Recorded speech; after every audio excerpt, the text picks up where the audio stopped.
Welcome to one of the darkest cases in Ozark history. In 1894, authorities discovered 3 triplet sisters forced into marriages with every male in their family. 18 miles from civilization in Stone County, Missouri, Naomi, Ruth, and Esther Red lived under absolute control in a hidden compound. When a boy escaped, investigators uncovered 16 years of horror justified by religious doctrine. How did this remain hidden? What belief justified such evil? Subscribe to Stand With Us as we expose the truth history buried. Comment below with your city and local time. Let's uncover this story together. The Missouri Ozarks in the late 1870s were a landscape designed for secrets. Limestone bluffs rose 300 feet above narrow valleys, their faces scarred by caves that tunneled into darkness. Hardwood forests grew so dense that even at midday the canopy filtered sunlight into a perpetual twilight. Creeks that ran clear and shallow in summer transformed into torrents each November, cutting off entire hollows from the outside world for months at a time. This was not wilderness in the romantic sense. It was working country, where families scratched survival from timber extraction and subsistence farming, where the nearest neighbor might live 5 miles distant, and where the outside world's laws and customs arrived late, if they arrived at all. Into this landscape of natural isolation, a man could disappear by choice. And in the spring of 1878, that is exactly what Hiram Caleb Red intended to do. He arrived in the settlement of Galena on a wet April morning, a tall, gaunt figure with a white beard that reached his chest, driving a wagon loaded with household possessions and accompanied by a woman and 6 children. Galena itself was barely a town, 340 souls, a general store, a blacksmith, a Methodist church, and a scattering of houses along a muddy main street. The county seat lay 72 miles northeast in Springfield, a full 3 days' journey by wagon, which meant that Galena operated with the casual independence of all frontier settlements, a place where a man's business was his own, unless it directly threatened his neighbors. Hiram Red made inquiries at the general store about available land, speaking in the measured cadences of Scripture, identifying himself as a former preacher from Tennessee who sought a place of quiet to pursue his studies. The storekeeper, a man named William Cobb, later recalled that Red seemed educated and articulate, if somewhat intense in his manner, and that his wife Mercy appeared worn beyond her years, but respectful and silent, as was proper for women of that era. Within a week, Hiram had purchased 640 acres in a hollow called Kettle Creek Bottoms from a widow eager to sell land her late husband had acquired, but never successfully farmed. The price was $200, a significant sum Hiram had saved from years of circuit preaching, but the land was considered nearly worthless by local standards. Kettle Creek Bottoms lay 18 miles southwest of Galena, accessible only by a single wagon trace that wound through increasingly rough terrain, crossing 3 separate creek beds that flooded dangerously during the rainy seasons of spring and late autumn. The hollow itself was a natural amphitheater surrounded on 3 sides by steep ridges covered in oak and hickory, with only one narrow gap providing entrance from the east. The creek that gave the place its name ran through the center of the hollow, reliable water, but prone to sudden rises that could trap anyone inside for weeks at a time. Previous owners had abandoned the property after discovering that seasonal flooding made agriculture impractical and that the isolation made timber extraction economically unfeasible. Logs cut in Kettle Creek would have to be hauled 18 miles over poor roads to reach any market. For a family seeking ordinary prosperity, the land was a cruel joke. For a man seeking absolute isolation, it was perfect. Hiram moved his family to the property in late April 1878, and for the first several years, he maintained what appeared to be normal, if infrequent, contact with Galena. He would arrive in the settlement once monthly, sometimes accompanied by one of his older sons, to purchase flour, salt, fabric, and other necessities that could not be produced on the homestead. William Cobb remembered that Hiram always paid in cash, never credit, and that he spoke courteously but briefly, discussing only immediate business and declining invitations to social gatherings or church services. When asked about his family, Hiram would say only that they were well and that he was teaching his children himself, which raised no particular concern in an era when formal schooling in remote areas was sporadic at best.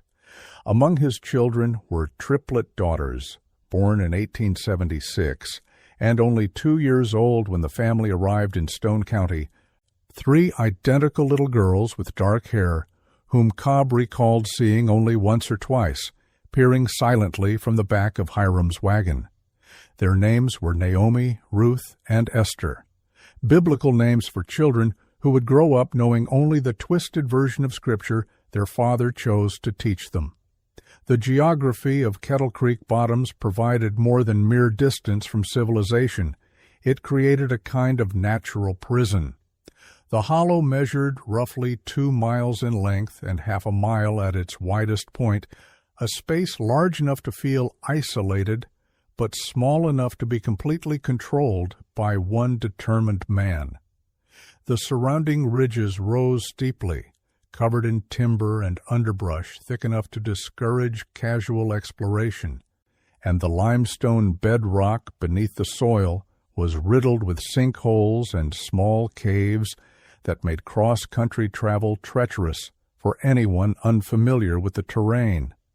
The single wagon trace that connected Kettle Creek to the outside world descended through a narrow gap barely wide enough for a loaded wagon, and this gap became impassable during heavy rains when the 3 creek crossings along the route flooded. From November through April, 6 full months of each year, anyone living in Kettle Creek bottoms could expect to be completely cut off from Galena, reliant entirely on whatever food and supplies they had stored. For a normal family, this isolation would have been a hardship to be endured. For Hiram Redd, it was a carefully calculated advantage that would allow him to construct and maintain a family structure that violated every law of God and man while remaining invisible to the authorities who should have protected his victims. By 1885, 7 years after the Redd family's arrival in Stone County, they had effectively vanished from the community's consciousness. Hiram's monthly visits to Galena had ceased entirely after 1882, the year his wife Mercy died, according to second-hand information provided by his sons during one of their final supply runs. No death certificate was filed, no doctor had attended her final illness, and no minister had conducted a funeral service, absences that would have raised serious questions in a more connected community, but which passed unremarked in the Ozarks, where death was common and bureaucratic formalities often ignored in remote areas. The family's withdrawal was gradual enough that no single moment triggered alarm. 1 month Hiram would appear in Galena. The next month he would send one of his sons. Then 2 months would pass with no appearance at all, and gradually the intervals stretched until an entire year might pass without anyone from Kettle Creek bottoms making the 18-mile journey to civilization. William Cobb, the general store proprietor, occasionally remarked to customers that he wondered how the preacher's family was managing. But this was idle speculation rather than genuine concern, and no one considered it their responsibility to investigate the welfare of people who had chosen such extreme isolation. The few encounters that did occur during this period of withdrawal should have served as warnings, but they were dismissed or misinterpreted by men who could not imagine the truth. In the autumn of 1883, a hunting party from Galena passed within a mile of the Red Compound while tracking a wounded deer. One of the hunters, a farmer named Robert Mills, later reported seeing smoke rising from the hollow and catching a glimpse of what appeared to be crude log structures through the trees, but the party did not approach closer because, as Mills explained, mountain folk were known to be protective of their property and suspicious of strangers. Another hunter claimed he had heard voices, women's voices, he thought, but the sound was distant and distorted by the natural acoustics of the hollow, and no one thought to mention it to any authority. In 1885, a different hunting party camped on the ridge above Kettle Creek Bottoms reported seeing figures moving in the clearing below at dusk, small forms that might have been children. But again, no contact was made, and no investigation followed. The prevailing attitude in Stone County was one of determined non-interference in the affairs of isolated families, a cultural norm that served most residents well, but which left certain victims entirely without protection. The year 1880 brought one outsider into direct contact with the Red family, a contact that should have exposed Hiram's activities, but which instead resulted in the first murder. Edmund Hargrove, age 34, worked as a clerk in the Springfield County Assessor's Office and had been assigned the additional duty of federal census enumerator for the remote portions of Stone County. He was a meticulous man, known among his colleagues for his insistence on visiting every household personally rather than accepting second-hand information or estimates. His census records, preserved in the National Archives, show that he reached Kettle Creek Bottoms on August 14, 1880, and recorded the presence of 8 individuals: Hiram Red, age 48, occupation preacher; Mercy Red, age 40, occupation housewife; and 6 children ranging in age from 4 to 22 years, including the 4-year-old Triplet daughters. Hargrove's notes included a brief observation that the family's living conditions appeared modest but adequate, and that Hiram had been courteous but eager for me to depart. This final phrase suggests that Hargrove had sensed something unusual about the family or the atmosphere of the compound, some quality that made Hiram anxious to see the census taker leave, but Hargrove apparently did not pursue his suspicions or report any concerns to authorities. Edmund Hargrove left the Red Compound on the afternoon of August 14th, intending to return to Galena by evening and then continue his census work in other remote areas the following day. He never arrived. When he failed to return after 3 days, his wife contacted the sheriff in Springfield, who organized a search party that rode the route Hargrove should have taken, searching the wagon trace and the surrounding woods for any sign of accident or attack. They found nothing, no body, no abandoned horse, no indication of what had happened to a man who had simply disappeared into the wilderness. The assumption, shared by law enforcement and Hargrove's family alike, was that he had suffered some misfortune common to travelers in rough country. Perhaps his horse had thrown him, and he had struck his head, falling into one of the many ravines or sinkholes that scarred the limestone landscape. Or perhaps he had attempted to cross a flooded creek and been swept away, his body carried downstream and buried in silt. The possibility that he had been murdered never seriously entered the investigation because there seemed no motive.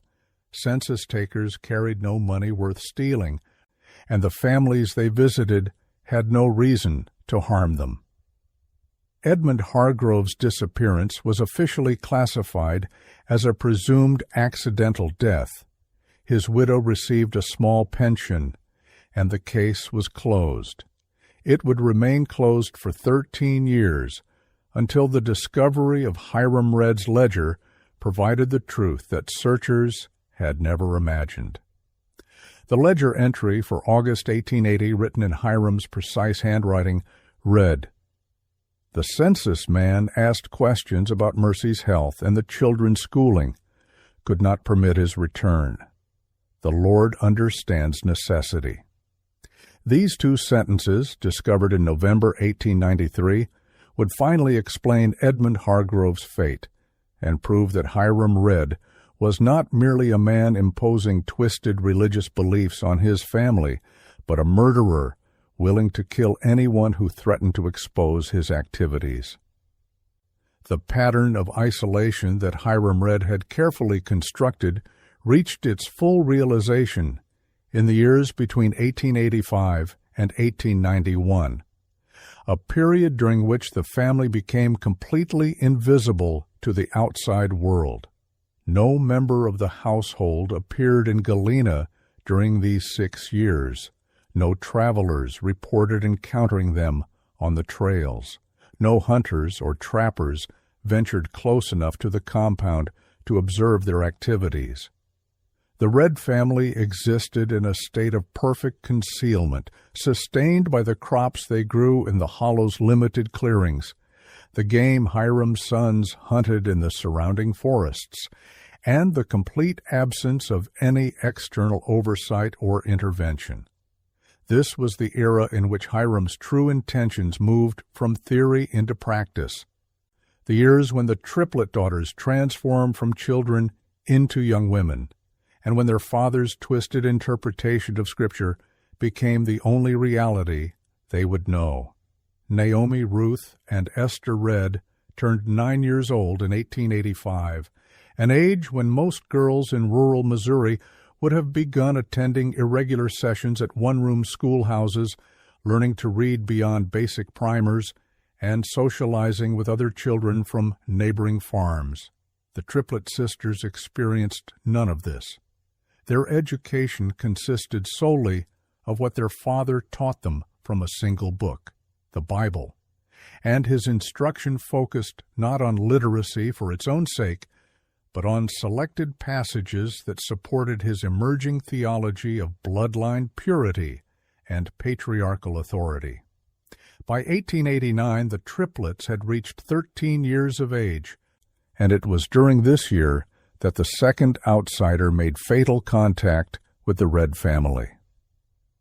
Solomon Wicks was a traveling peddler who worked the remote regions of southwestern Missouri and northern Arkansas, making his circuit twice yearly with a mule-drawn wagon filled with needles, thread, patent medicines, fabric, and other small goods that isolated families needed but could not easily obtain. He was well known in Galena, where he typically stayed at the boarding house run by a widow named Margaret Simmons, and he had a reputation for reliability and honesty in an occupation often associated with fraud and overcharging.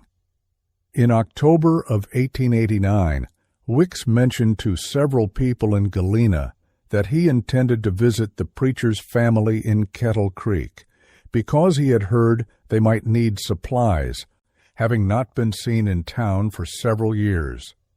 Margaret Simmons later testified that Wicks had seemed in good spirits when he departed on October 12, 1889, and that he had left a few personal possessions in his usual room, indicating his intention to return within his typical 2-week circuit time. He never returned. When weeks passed with no sign of Wicks, the residents of Galena assumed he had simply changed his route or moved on to other territories, a common enough occurrence with itinerant peddlers whose movements were unpredictable by nature. No investigation was launched, no search was organized, and Solomon Wicks joined Edmund Hargrove in the category of men who had disappeared into the Ozark wilderness and whose fates would remain unknown for years. Hiram Redd's ledger provided the explanation for Wicks's disappearance just as it had for Hargrove's, though the entry was more revealing about what the peddler had witnessed. The October 1889 entry read, "The stranger Wicks came asking questions, saw the girls, remarked on the family arrangement, could not permit his return, committed his body to the earth behind the north ridge." The phrase, "saw the girls and remarked on the family arrangement," suggests that by 1889 the Triplet sisters had reached an age and appearance that made their situation noticeable to an observant outsider, and that something about the family's living structure had struck Wicks as unusual enough to comment upon. What exactly he saw, or what questions he asked, will never be known, but it was sufficient to convince Hiram that the peddler represented a threat that required permanent elimination. The murder of Solomon Wicks demonstrated that Hiram's isolation of his family was not merely psychological or religious, but was actively maintained through violence when necessary, and that he had crossed a threshold from which there could be no return. The winter of 1891 brought the first clear indication that something terrible was occurring in Kettle Creek bottoms, though the warning went unheeded. A farmer named Cyrus Webb, whose property lay on the ridge 2 miles northeast of the hollow, reported to several residents of Galena that he had heard screaming coming from the direction of the red compound over the course of several nights in late November. Webb was specific in his description. These were not animal sounds, not the screams of wildcats or the howling of wind through the bluffs, but human screams, women's screams, that echoed up from the hollow with a quality of terror that had made him unable to sleep. He told the general store proprietor, William Cobb, that the screams had occurred on 3 separate nights, always after dark, and that they had stopped suddenly each time, cutting off mid-cry in a way that suggested something worse than natural causes. Cobb listened to Webb's account with skepticism, and when Webb suggested that perhaps someone should ride out to Kettle Creek to check on the family's welfare, Cobb dismissed the idea as unnecessary interference. Other men who heard Webb's story offered alternative explanations. The sounds had been wildcats, which were known to scream in ways that mimicked human voices, or they had been the wind, which could produce eerie sounds when it blew through the narrow gaps in the limestone bluffs, or Webb had been drinking and had imagined the whole thing. No one wanted to believe that the screams were real because acknowledging their reality would have required action, and action meant riding 18 miles into difficult country to confront a family that had made clear their desire for isolation. Cyrus Webb made his report, was dismissed by his neighbors, and eventually stopped mentioning what he had heard. The screaming did not recur, at least not loudly enough to reach his farm on the distant ridge, and the matter was forgotten by everyone except Webb himself, who would later testify that he had known something evil was happening in that hollow, and that his failure to insist on investigation remained one of the great regrets of his life. On the morning of October 12, 1893, a teenage boy staggered into Galena barefoot and bleeding, his appearance so shocking that several women who saw him emerging from the forest road immediately summoned help. He wore homespun clothes that were torn and filthy from days of travel through the wilderness. His face was bruised with evidence of recent violence, and his feet were cut and swollen from walking 18 miles over rough terrain without shoes. He collapsed outside William Cobb's general store, repeating the same words over and over. "They're still there. The babies are still there." Several men carried him to the office of Dr. Temperance Blackwell, one of the few female physicians practicing in Missouri and the only doctor in Galena. Dr. Blackwell was 52 years old in 1893, a graduate of the Female Medical College of Pennsylvania, who had established her practice in Stone County 18 years earlier, and she had seen her share of injuries and trauma in a region where medical emergencies were common and professional help scarce. But the condition of the boy who was brought to her that October morning suggested something beyond ordinary frontier hardship. Her initial examination revealed malnutrition, multiple old fractures that had healed poorly without medical attention, and signs of psychological trauma so severe that the boy flinched violently at any sudden movement or loud sound. Over the course of 2 days, as Dr. Blackwell treated his physical injuries and gradually earned his trust, the boy told a story that seemed impossible to believe. He identified himself as Jacob Redd, age 16, the grandson of Hiram Redd, who had purchased land in Kettle Creek Bottoms 15 years earlier. He explained that he had been born in the hollow and had never left it until his escape 5 days prior, that he could read because his grandfather had taught him from the Bible, but that he had never attended school or church or seen any community beyond his own family. He claimed that his father was Isaac Redd, the eldest son of Hiram, and that his mother was Naomi Redd, one of the Triplet daughters, and that Isaac and Naomi were half-siblings, sharing the same father. When Dr. Blackwell asked him to clarify, thinking she must have misunderstood, Jacob repeated his statement with the flat certainty of someone reciting a fact so fundamental to his existence that he had never questioned it. He was the product of incest, he explained, as were all the children in the compound. His grandfather had arranged marriages between his sons and the Triplet daughters when the girls reached their mid-teens, believing that keeping the bloodline pure and unmixed was what God required of a truly faithful family. Dr. Blackwell immediately contacted Sheriff Thomas Garrett, who arrived at her office with considerable skepticism. Garrett was 49 years old, a native of Stone County who had served as sheriff for 12 years, and his experience with crime consisted primarily of property disputes and occasional violence between drunk neighbors. The story Jacob Redd told was so far outside Garrett's understanding of human behavior that his first instinct was to dismiss it as delusion or exaggeration. But Dr. Blackwell insisted that the boy showed signs of genuine trauma rather than madness, that his account was internally consistent across multiple tellings, and that his physical condition supported a history of abuse and deprivation.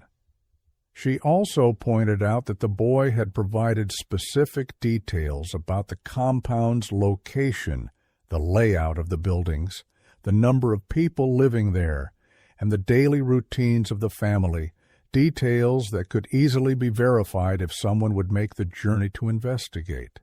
Sheriff Garrett remained uncertain, but the decision was taken out of his hands when Deputy United States Marshal Amos Pritchard arrived in Galena on other business and heard about the case. Pritchard was 47 years old in 1893, a former Union Army scout who had spent the Civil War tracking Confederate guerrillas through the same Missouri and Arkansas hills where he now pursued fugitives and criminals as a federal law officer. He had extensive experience in the Ozark wilderness and understood its capacity for concealing both people and crimes. He also possessed something that Sheriff Garrett lacked: the ability to imagine that Jacob Redd's story might be true. Pritchard had seen enough evil during the war and in the decades since to know that isolation could transform ordinary people into monsters, that religious conviction could justify any atrocity, and that families living beyond the reach of law and community oversight were capable of sustained horrors that civilized society preferred not to acknowledge. He questioned Jacob Redd directly, asking for specific geographic details, descriptions of the compound structures, information about weapons and animals and resources, and he found the boy's answers detailed and credible. When Jacob drew a map showing 4 cabins arranged in a square around a central yard, with a root cellar, a barn, and the surrounding terrain marked with the precision of someone who had lived there his entire life, Pritchard made his decision. He would investigate. He would take Dr. Blackwell with him to evaluate the medical condition of any children they found, and he would assemble a party capable of handling whatever they discovered in Kettle Creek bottoms.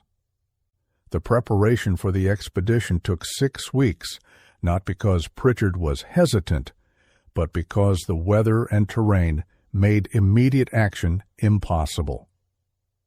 October rains had swollen the 3 creek crossings along the wagon trace to Kettle Creek, rendering the route impassable, and Pritchard would not risk men and horses on a journey that could easily result in drownings or injuries before they even reached their destination. He used this enforced delay to gather information, questioning Jacob in detail about his grandfather's habits and the family's daily routines, learning everything he could about the compound's layout and the number of people he might encounter.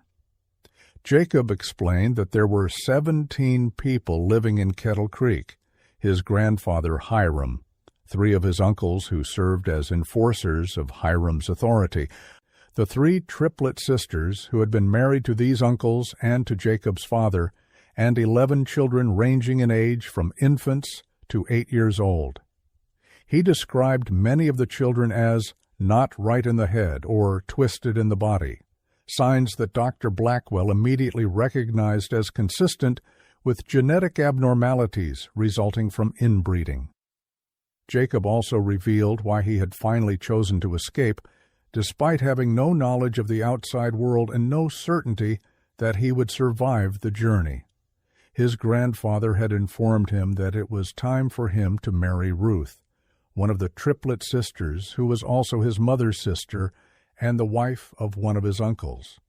The prospect of this union had filled Jacob with such horror that he had risked everything to flee, waiting until a night when his grandfather was deeply asleep, and then running through the darkness, following the wagon trace by memory, until he reached Galena, 18 miles distant.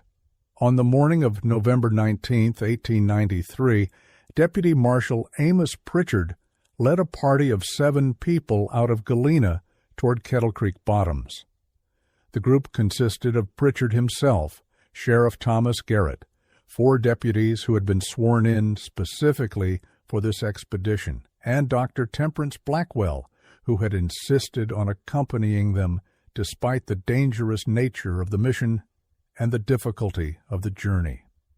Dr. Blackwell understood that if Jacob Redd's account was accurate, the children in the compound would require immediate medical evaluation, and she was unwilling to trust that assessment to men with no medical training. She rode astride like the men, wearing practical clothing suitable for wilderness travel, carrying her medical bag and a notebook in which she intended to document everything she observed. The party was armed with rifles and revolvers, though Pritchard hoped the show of force would be sufficient to prevent violence. They carried supplies for 3 days, expecting the journey to the compound to take 8 hours, with time needed for investigation and the return trip. The wagon trace to Kettle Creek bottoms began as a recognizable road, but deteriorated rapidly as it left the settled areas around Galena. Within 5 miles, the ruts were barely visible, overgrown with vegetation, and washed out by years of seasonal flooding. The party crossed the first creek without difficulty, the water running clear and shallow after several days without rain. But the second crossing required careful navigation where the bank had collapsed, and the approach was treacherous with mud. The third crossing, still 10 miles from their destination, showed evidence of why this route was impassable half the year. The creek bed was 20 feet wide, carved deep into limestone, and the high water marks on the surrounding trees indicated that during spring floods the water rose 8 feet or more, transforming the crossing into a raging torrent that would sweep away any horse or wagon foolish enough to attempt passage. Now in late November, the water barely reached the horses' knees, but the crossing served as a clear boundary marker. Beyond this point, they were entering country that was effectively cut off from civilization for months at a time, country where a man could do as he pleased without fear of discovery or intervention. The terrain grew increasingly rugged as they approached Kettle Creek. The wagon trace descended through a narrow gap between 2 limestone bluffs, barely wide enough for a loaded wagon to pass, the rock walls rising 50 feet on either side and creating a natural gateway into the hollow beyond. Pritchard called a halt at the top of this descent, and from their elevated position they could see smoke rising from the valley below, thin columns of gray that indicated active hearth fires in multiple structures. Through the bare branches of late autumn trees, they could make out buildings arranged in a clearing exactly as Jacob had described. 4 rough cabins constructed of logs, a larger structure that appeared to be a barn, and open ground in the center that served as a yard. The compound looked almost peaceful from this distance, a small homestead carved from the wilderness, showing no outward sign of the horrors that Jacob's testimony had described.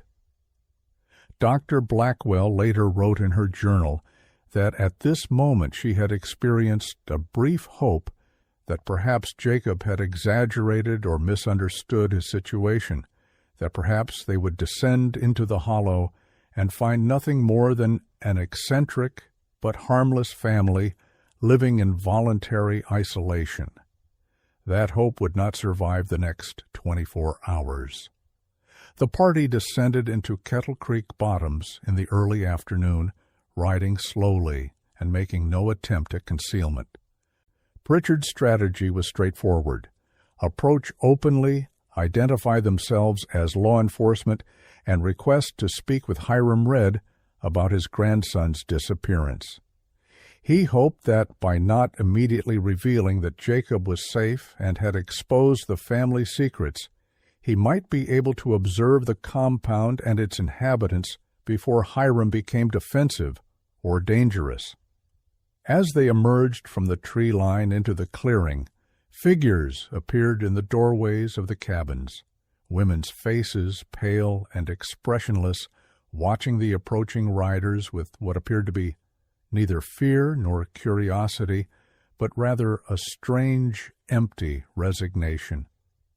Children's faces appeared beside them, some with features that, even from a distance, appeared unusual, and then a tall figure stepped out from the largest cabin, a white-bearded man holding a Bible, standing perfectly still as he waited for the riders to approach.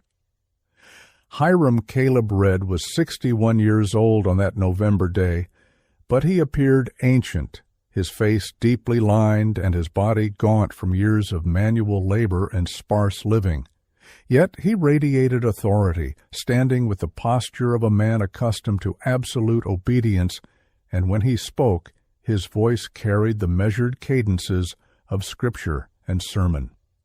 Pritchard dismounted and identified himself, explaining that they were investigating the disappearance of Jacob Red and wished to ask some questions about the family.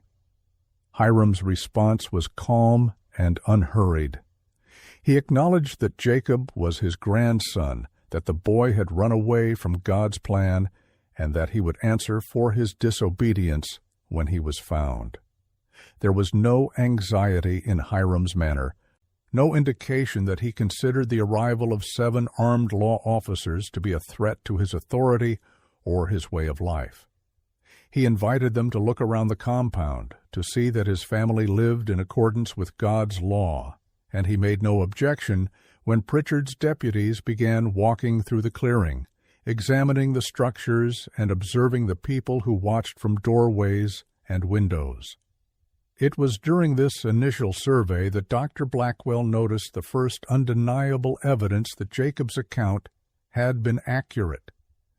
The 3 young women who stood in the doorway of one cabin were visibly pregnant, all 3 of them, their condition obvious despite the loose clothing they wore. They were identical in appearance, which meant they were the triplet sisters Jacob had described, and they were 17 years old, far too young to be bearing children by any civilized standard, and the fact that all 3 were simultaneously pregnant suggested a level of control and coordination that could only come from absolute patriarchal authority. Dr. Blackwell approached the women, introducing herself and asking if they were well, if they needed medical attention. The sisters said nothing, did not meet her eyes, simply stood in silence until Hiram called out from across the yard that the women were not permitted to speak with strangers. It was this moment, Dr. Blackwell later testified, when she knew with absolute certainty that everything Jacob had told them was true, that these young women were prisoners who had been systematically abused, and that the children peering from the cabin doorways were the evidence of crimes that exceeded anything she had encountered in 18 years of medical practice in the Ozarks.